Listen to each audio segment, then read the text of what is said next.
as we said, I think one of your go-tos or your characteristics, you are shorter on the backswing. This was kind of your first swing as you went back. I mean, you've hit wedges with longer backs, doesn't actually feel you've hit pitch shots with longer backs. So once you go back that short now, you're now trying to fall. You can see how steep that club is coming back down now. At this point now, that club should be coming through your right forearm. It's obviously above that.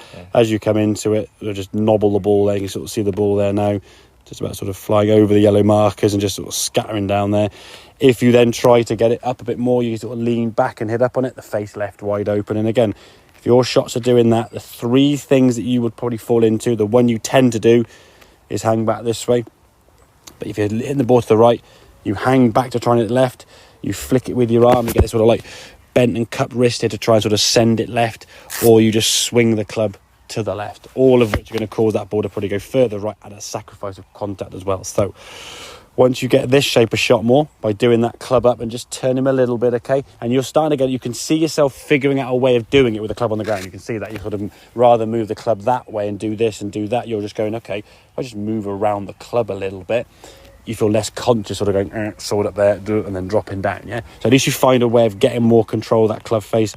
Get that shape of shot. Once you've got that shape of shot, the things that you want to do in the golf is to sort of send it straighter, move your body left, get your hands in front, change that low point of the pathway. It's going to make a lot more of a beneficial strike and shot going that way than trying to stop go that way. Okay, so the ball hooking is always going to give you a better movement to fix that. Okay, so if we come back here now, because that club face is square, you see the club face now coming through your right forearm.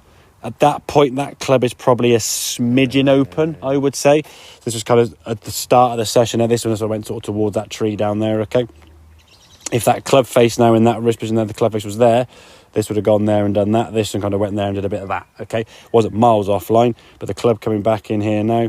Good strike of the ball, releasing through. So the ball then sort of going between the sort of the two apexes there and just sort of drifted off into the tree somewhere down the right hand side. It wasn't a great drive, it wasn't a disastrous one, it wasn't like a lost ball drive, okay?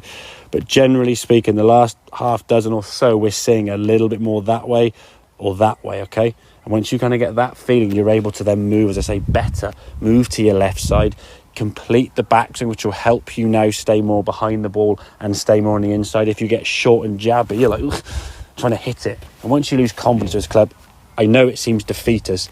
If you're on the golf course and it's going, shit, just don't play it, yeah? Think of it in terms of, like, I know, a football team might want to play 4-3-3, really attacking, yeah? And if it's not working, they're going to go, I'm going to keep playing 4-3-3 until we get, you've got to change to go something different, yeah? It doesn't mean then you can't then be more attacking next time. You think, okay, this started going wrong, let's go on the range next time and work on it till I get more control.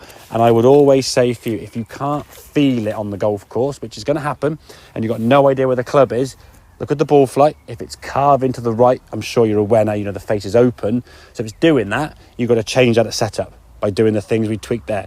If you can feel it a little bit more and you feel your left wrist getting a bit cut maybe, or you feel your backswing getting a bit short, then you can do it through the swing because you can feel it. If you can't feel it, it's got to be done at setup, because you're never going to be able to. If I said, oh, you've got to try and feel the change on the way down, well, if you've got no idea where the club is, or you can't feel it in any case, you know, sort of blindly trying to fix the club, and yeah, you're not going to really do it consistently, man. If you get it wrong, it's going to be a lost ball probably. So that's the destructive nature of this club, yeah? Okay, mate.